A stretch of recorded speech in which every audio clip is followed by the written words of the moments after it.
Hello दोस्तों, कैसे हैं आप सभी। तो स्वागत है आप सभी का आप सभी के प्यारे YouTube channel engineers career institute पर। तो दोस्तों, आप सभी की डिमांड थी कि यार सर, जितने भी एसएससी जेई के हमारे पास में स्टूडेंट सेलेक्ट हुए हैं, तो आप उनका एक मॉक इंटरव्यू प्रोवाइड करवा दीजिए ताकि हमें गाइडेंस मिले। तो आज मैं आप सभी को एक ऐसे स्टूडेंट से मिलवाने वाला हूं जिन्होंने लास्ट ईयर, अगर हम बात करें, तो AIR 37 था एसएससी जेई की। अगर बात करें गेटको की, अगर हम बात करें, गुजरात का एग्जाम होता है, वहां पर AIR 1 थी। और अगर इस बार बात करें, इस बार एसएससी जेई के अंदर जो AIR 6 है ओवरऑल, और अगर हम बात करें इलेक्ट्रिकल के अंदर, तो AIR 3 जो है वो लेकर आए हैं। तो मैं आप उन सभी से मिलाने वाला हूं, और वो है हमारे पास में हार्दिक। तो बेटा हार्दिक, आपको बहुत बहुत बधाई हो, कॉन्ग्रेचुलेशन कि आपने कंटिन्यूसली 3 एग्जाम क्रैक किए। और अगर आपने कंटिन्यूसली 3 एग्जाम क्रैक किए तो डेफिनेटली आपने एक ऐसी जो आप होता है ना प्रोसेस, आपको पता है कि अपन कोई भी किसी एग्जाम को क्लियर करना होता है तो उसके लिए अपन स्ट्रेटेजी बनाते हैं। तो आपकी कोई ना कोई एक ऐसी स्ट्रेटेजी रही होगी। तो पहले तो आपको बहुत बहुत बधाई हो। Thank you sir, thank you very much. तो डियर, एक्चुअली क्या है कि बहुत सारे स्टूडेंट ये जानने के लिए इच्छुक है कि ऐसी क्या प्लानिंग आपने रखी थी, आपकी क्या स्ट्रेटेजी रही थी एग्जाम को, क्योंकि कंटिन्यूसली अगर एग्जाम क्रैक किया है तो आपने कोई कोई ऐसी प्लानिंग बनाई होगी, जैसे टेक, नॉन टेक, क्योंकि आपको पता है कि टेक्निकल भी बहुत बड़ा सिलेबस हमारा होता है, नॉन टेक्निकल साथ में। और इंजीनियर की सबसे बड़ी दिक्कत होती है कि नॉन टेक्निकल को कैसे स्ट्रॉन्ग किया जाए। तो आप अपनी प्लानिंग स्ट्रेटेजी एक बार स्टूडेंट के साथ में शेयर कीजिए ना, कैसे कैसे आपने एसएससी जेई को आपने टारगेट बनाया, कैसे टेक नॉन टेक को आपने प्रिपरेशन किया। Okay, definitely sir. First of all मैं कहना चाहता हूँ कि अगर हमें ऐसी कोई प्रिपरेशन, कोई एग्जाम की प्रिपरेशन कर रही है, तो हमें तो पहले फंडामेंटल अपना स्ट्रॉन्ग करना पड़ेगा। टेक्निकल अपने जो सब्जेक्ट है उसमें भी ये electrical electrical machine, then power system, then basic electrical engineering, ये तीन सब्जेक्ट तो इतने स्ट्रॉन्ग कर लेने हैं कि उसमें से अपना मार्क्स कटने नहीं चाहिए, मैक्सिमम हम उसमें स्कोर कर सके। कोई भी एग्जाम अगर हम देखें तो उसमें 60 to 70% इन तीन सब्जेक्ट्स का ही वेटेज होता है। तो पहले तो इन टेक्निकल में इन तीन सब्जेक्ट पर कमांड अपनी होनी चाहिए। तो उसके लिए पहले कॉन्सेप्चुअल कॉन्सेप्चुअल नॉलेज लेना चाहिए, फंडामेंटल हमारा बहुत स्ट्रॉन्ग रखना चाहिए। तो स्टार्ट वहीं से करेंगे। पहले हम बेसिक इलेक्ट्रिकल इलेक्ट्रिकल इंजीनियरिंग है उससे स्टार्ट डेफिनेटली। करेंगे, और उसके बाद इलेक्ट्रिकल मशीन ले सकते हैं, और उसके बाद पावर सिस्टम, क्योंकि पावर सिस्टम थोड़ा लेंदी रहता है तो उसको बाद में रख सकते हैं। या फिर हम तीनों सब्जेक्ट को पैरेलल रख के भी जा सकते हैं। तो इस तरह से हमें ये तीन सब्जेक्ट को अच्छे से कवर करना है। डेफिनेटली हार्दिक, आपने एकदम सही बात बोली कि कोई भी एग्जाम अगर हम बात करें ना, चाहे वो आरआरबी हो, एसएससी हो, लगभग ये 3 सब्जेक्ट 70% का मिनिमम वेटेज रखते हैं, यानी कि 100 में से 70 मार्क्स से 3 पूछे जाते हैं। अब अगर हम बात करें, जैसे आपने इससे पहले से आप प्रिपरेशन कर रहे होंगे तो आपने पहले पेपर देखा होगा, और अभी आजकल न्यू पैटर्न के एग्जाम आप देख रहे होंगे। तो ओल्ड पैटर्न में अगर हम बात करें तो थोड़े से वन लाइनर क्वेश्चन बहुत ज्यादा आते थे। लेकिन अगर आजकल के एसएससी जेई एग्जाम की बात करें या किसी भी एग्जाम की बात करें, तो वन लाइनर ज्यादा देखने को मिलते हैं या स्टेटमेंट वाइज क्वेश्चन ज्यादा देखने को मिलते हैं। अ, पुराने एग्जाम के कंपैरिजन में अगर हम इस 2 साल के पेपर को एनालिसिस करें तो मुझे हम्म। लगता है कि स्टेटमेंट बेस्ड क्वेश्चन ज्यादा आ रहे हैं। मीन्स 3-4 स्टेटमेंट दे दिए, उसमें से आपको करेक्ट कौन सा है वो देखना रहता है। तो ये थोड़ा लेंदी और ट्रिकी रहता है, क्योंकि अगर एक भी स्टेटमेंट आपको पता नहीं है तो फिर आप वो क्वेश्चन गलत होने का चांसेस है। तो मीन्स अभी इसकी वजह से थोड़ा पेपर लेंदी भी हो सकता है। वन लाइनर क्वेश्चन अभी नहीं आ रहे। तो हमें कॉन्सेप्ट कॉन्सेप्ट अपना थोड़ा स्ट्रॉन्ग रखना पड़ेगा, तभी हम उसका आंसर दे पाएंगे, वरना रॉन्ग होने के बहुत चांसेस होते हैं। डेफिनेटली, मतलब अगर मैं बात करें तो किसी भी के कंस्ट्रक्शन के बारे में सारे पॉइंट हमें पता होना चाहिए, क्योंकि वो होता है ना, बहुत बार किसी भी एक के बारे में बोल दिया, 4 स्टेटमेंट दे दिए कि कौन सा इसका एडवांटेज डिसएडवांटेज कंस्ट्रक्शन में कौन सा यूज करते हैं। तो एक प्रॉपर तरीके से अगर मैं बात करूं तो वन लाइनर क्वेश्चन से अब काम नहीं चलेगा। अब हमें एक कॉन्सेप्ट बनाना पड़ेगा, कॉन्सेप्ट वाइज क्वेश्चन जो है वो ज्यादातर एग्जाम के अंदर पूछे जा रहे हैं। अगर हम एसएससी की अगर हम बात करें 5 साल पुराने वाला पैटर्न और अभी की अगर हम बात करें, तो बहुत ज्यादा डिफरेंस जो है वो हो चुका है। लेकिन मैक्सिमम स्टूडेंट क्या करते हैं कि ओनली पीवाईक्यूज लगाकर वो सोचते हैं कि यार पीवाईक्यू बन गए मतलब मेरा एग्जाम निकल जाएगा। लेकिन अगर हम बात करें पीवाईक्यू से, अगर कितने परसेंट क्वेश्चन आपको देखने को मिल जाते हैं अगर एग्जाम की बात करें तो। जनरली सर, मैं ये पीवाईक्यू पे डिपेंड नहीं रहता।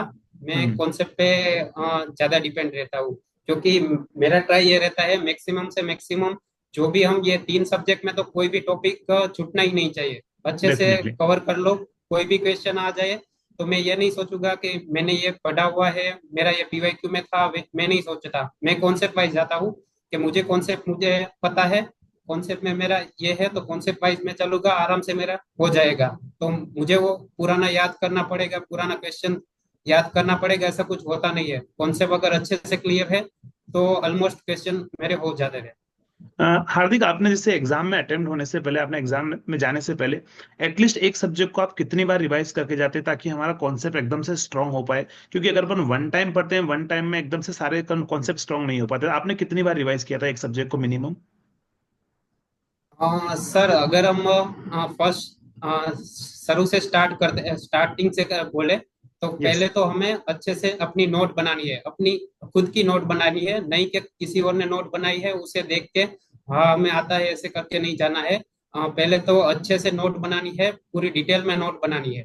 उसके बाद जब हम दूसरी तीसरी बार रिवीजन करने जाए तो उसमें से हमें एक शॉर्ट नोट बनानी है, ताकि बार बार हमें पूरी नोट हम डिटेल नोट रिवीजन नहीं कर पाते, क्योंकि उसमें टाइम भी बहुत ज्यादा लगता है। तो हम एक शॉर्ट नोट बनाएंगे, उसमें वो कॉन्सेप्ट और वो पॉइंट हम इंक्लूड करेंगे जो या तो बार बार पूछे जाते हैं या तो फिर वो मुझे याद नहीं रहते। तो ऐसे पॉइंट में शॉर्ट नोट में इंक्लूड करूंगा। कोई पर्टिकुलर फॉर्मूला है, कोई पर्टिकुलर स्टेटमेंट है या पर्टिकुलर फैक्ट है, कोई न्यूमेरिकल डेटा है, तो वो मैं शॉर्ट नोट में ऐड करता जाऊंगा। और उसके बाद मेरी प्रिपेयर नेक्स्ट स्ट्रेटेजी ये रहेगी कि मैं क्वेश्चन प्रैक्टिस करूंगा।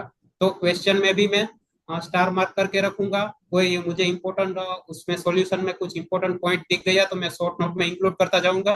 तो वैसे वैसे मैं जब क्वेश्चन सोल्व करते जाऊंगा तो मुझे जो नई क्वेश्चन आते हैं और कुछ मुझे नया जानना मिलता है तो मैं शॉर्ट नोट में इंक्लूड करता जाता हूँ।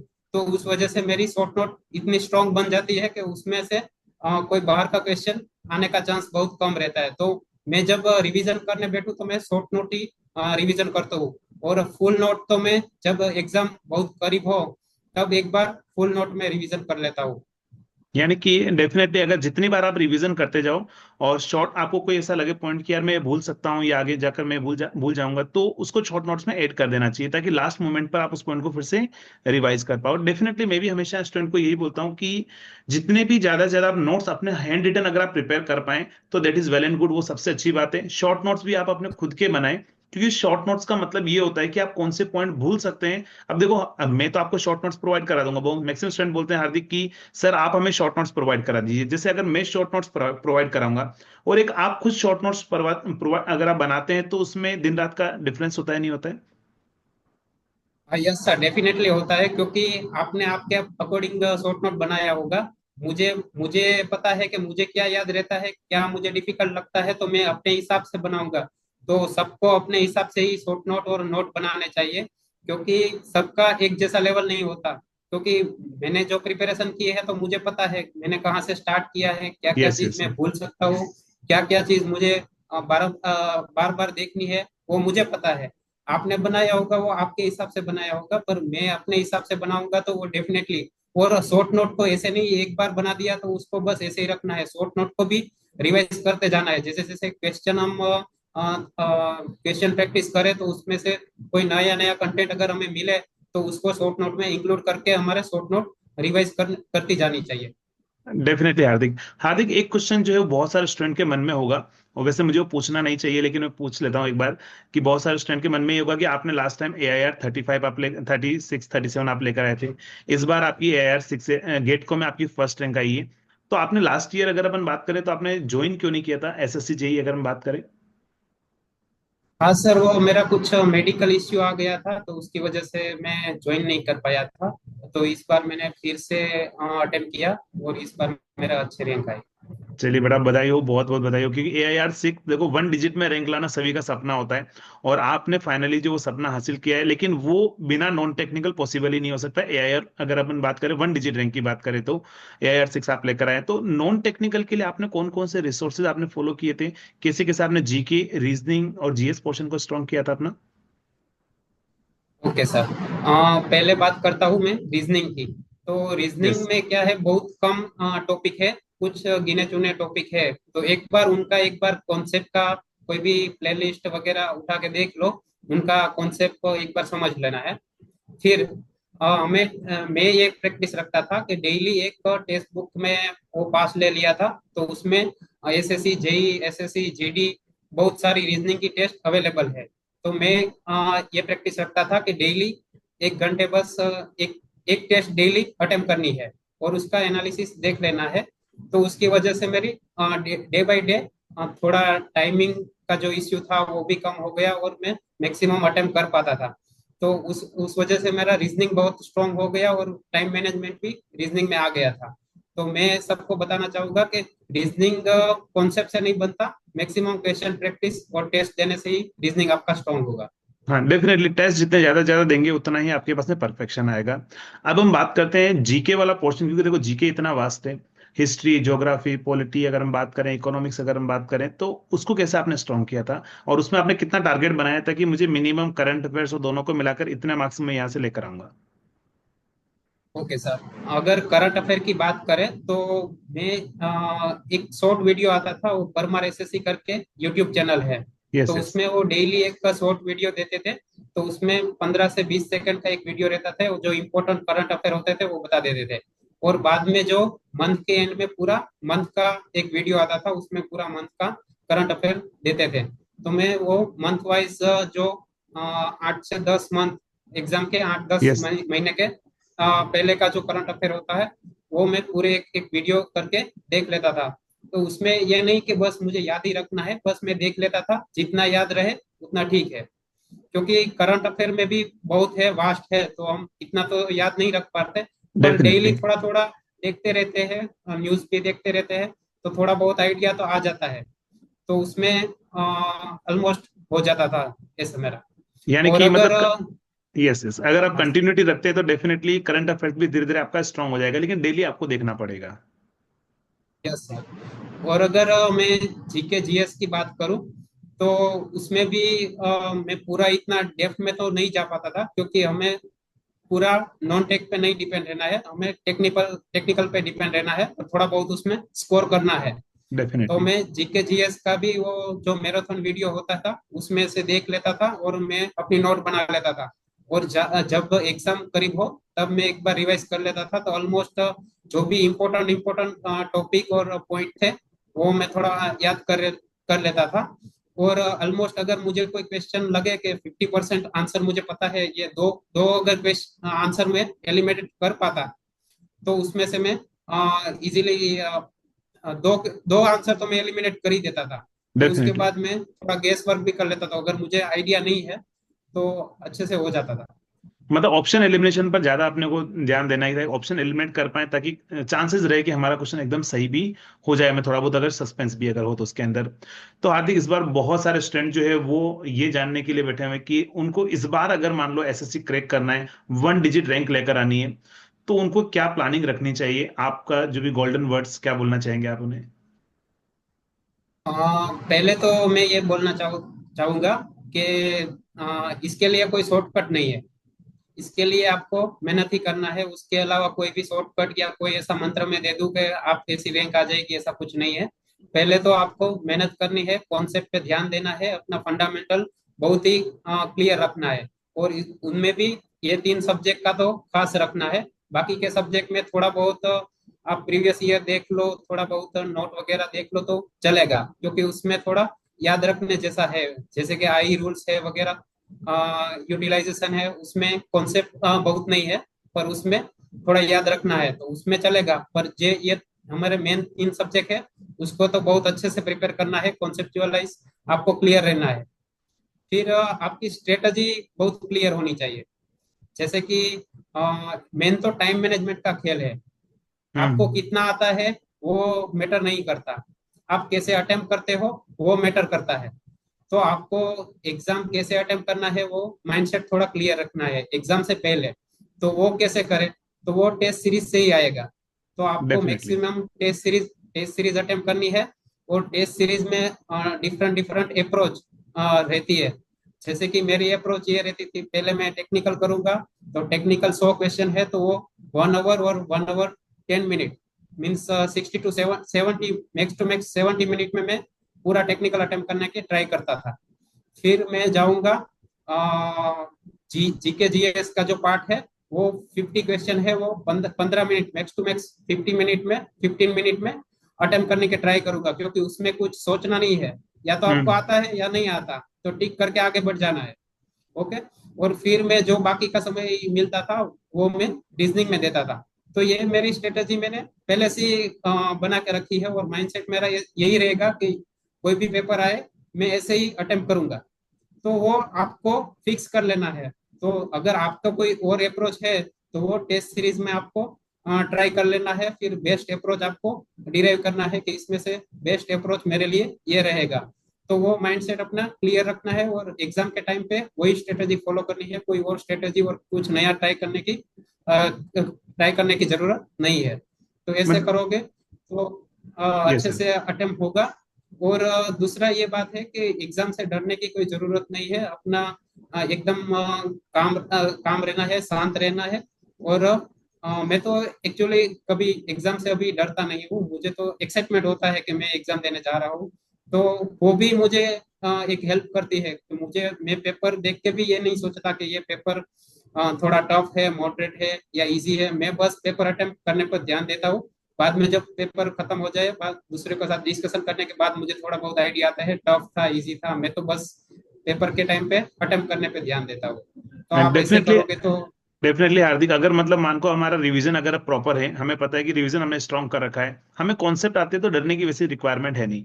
डरने की रिक्वायरमेंट कहाँ पर होती है? जहां पर हमने पता लगा कि 3 सब्जेक्ट ही पढ़ के आए 6 में से, तो फिर अंदर ही डर रहेगा कि यार मैं तो सब्जेक्ट पूरा पढ़ा नहीं है। तो जैसे आपने एक और लास्ट क्वेश्चन हार्दिक ये कि जैसे इंडिया में आपको पता है कि हर महीने 2 से 3 एग्जाम आते हैं, और वो से दो से हाँ तीन सर। एग्जाम जो आते हैं उनका सिलेबस समथिंग डिफरेंट होता है। जैसे पीएसयू का सिलेबस डिफरेंट होता है एसएससी के कंपैरिजन में। किसी में इंग्लिश आ गई, जैसे मान लो पीजीसीएल में इंग्लिश है, किसी अदर एग्जाम में इंग्लिश है।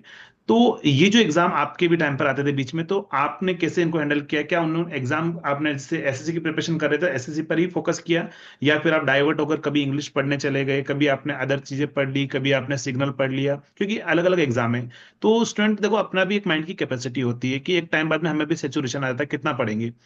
तो उन स्टूडेंट को क्या बोलना चाहोगे, जो होता है ना कि हर फॉर्म आएगा, जो उसको हर फॉर्म फिल करते हैं, और उसके बाद में जो है वो लास्ट में आउटपुट ये निकलता है कि किसी एग्जाम की प्रॉपर प्रिपरेशन नहीं हो पाती है? क्योंकि अपन अपना भी एक लिमिट होती है। तो अगर अपन 2 साल का टारगेट बनाए तो अपन सारे एग्जाम को टारगेट कर सकते हैं।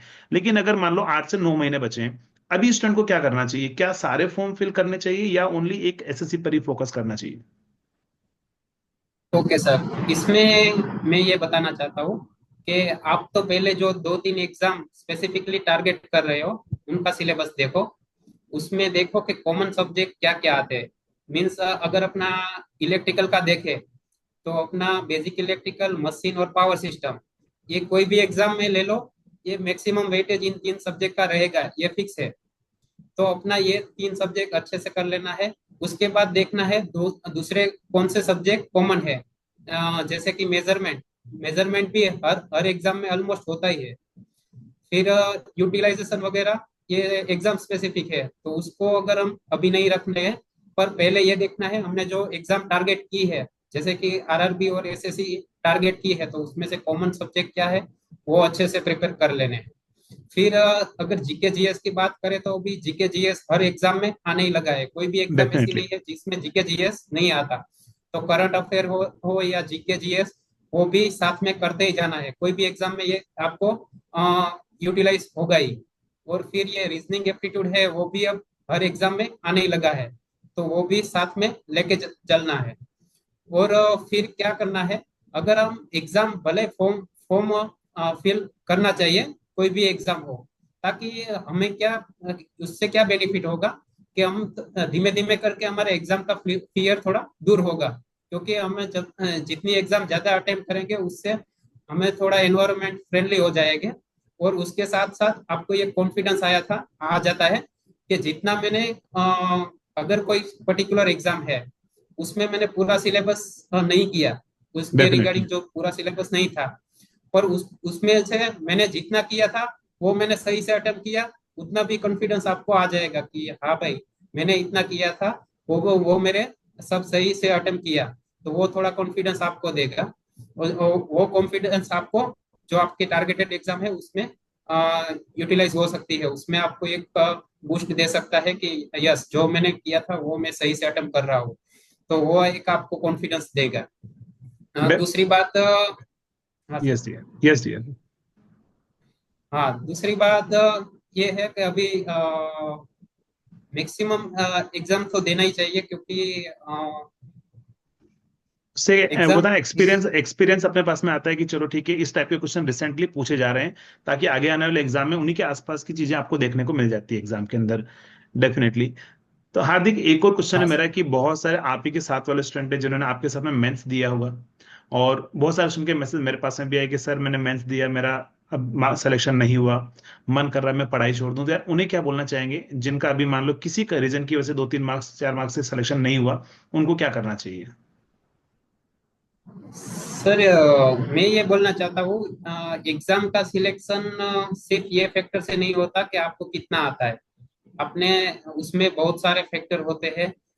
कभी कभी लक भी फैक्टर है कि आपने जो पढ़ा है वही आया, और आपने अच्छे से अटेम्प्ट किया, वो भी एक फैक्टर है। फिर दूसरे एक्सटर्नल फैक्टर भी है।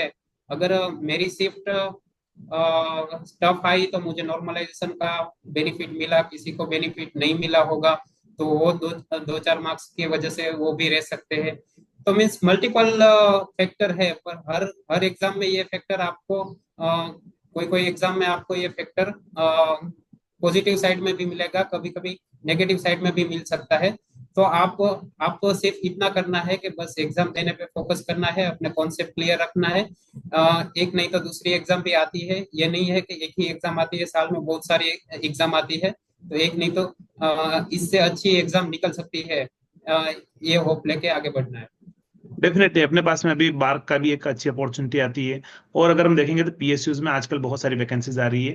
तो दोस्तों मैं आप सभी को बता देता हूँ कि आपके सामने जिससे बात कर रहे हैं वो हार्दिक है, और उन्होंने आप ही में से एक हैं जिन्होंने इस बार AIR 6 यानी कि 1 डिजिट जिसका सपना होता है, और इलेक्ट्रिकल में AIR 3 रैंक लेकर आए हैं।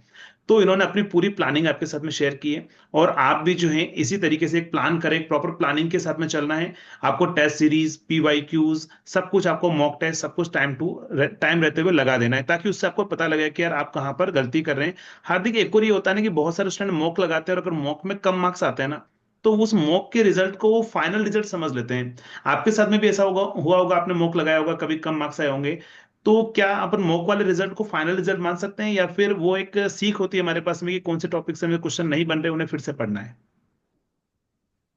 नहीं, डेफिनेटली हमें जो मॉक का रिजल्ट है उसे फाइनल नहीं मानना है, क्योंकि मॉक क्या है, हमें आगे की एग्जाम के लिए प्रिपरेशन और हमारा कॉन्फिडेंस बूस्ट करने के लिए है। पर ये नहीं है कि उसमें कम मार्क्स, मेरे भी कम मार्क्स आते थे, बहुत बहुत सारी एग्जाम में कम मार्क्स आते थे, पर मैं उससे दुखी नहीं होता था। मैं उल्टा उसमें सोचता था कि कौन कौन से सब्जेक्ट और कौन कौन से टॉपिक थे वहां से मेरे गलत हुए क्वेश्चन। वो क्वेश्चन में टिक मार्क करके रखता था, और मैं अपने नोट में इंक्लूड कर लेता था कि ये कोई टॉपिक है, उसमें मुझे थोड़ा एक्स्ट्रा एफर्ट करने की जरूरत है। मैं तो ये चाहता था कि मॉक टेस्ट में अगर कम आए तो ही अच्छा है। अगर हमें मॉक टेस्ट में अच्छे आने लगे तो कभी कभी हम ऐसे ऐसे मानने लगते हैं कि मेन में भी अच्छे आएंगे। अगर कम आए तो उल्टा आप थोड़ा सतर्क रहोगे और थोड़ा और ज्यादा मेहनत करोगे। तो मैं तो चाहता हूँ स्टार्टिंग में तो कम ही मार्क्स आए, तो आप थोड़ा इम्प्रूवमेंट का स्कोप रहेगा। डेफिनेटली, क्योंकि मार्क्स कम आएंगे तो आदमी मेहनत करेगा, एक बार ज्यादा मार्क्स आ गए तो फिर मेहनत करना कम कर देगा। और ये होता है कि जो लास्ट तक मेहनत करेगा एग्जाम में, तो डेफिनेटली जो है वो एग्जाम को क्रैक करेगा। तो थैंक यू सो मच हार्दिक, आपने अपना कीमती टाइम दिया है। और बहुत जल्दी जो है मैं आप सभी को बुलाऊंगा, जितने भी स्टूडेंट सेलेक्ट हुए हैं, अभी RRB में बहुत सारे स्टूडेंट सेलेक्ट होंगे, फिर अपन मिलकर एक सेलिब्रेशन जरूर करेंगे। ठीक है dear? Okay, thank you, thank you thank you sir. So much dear.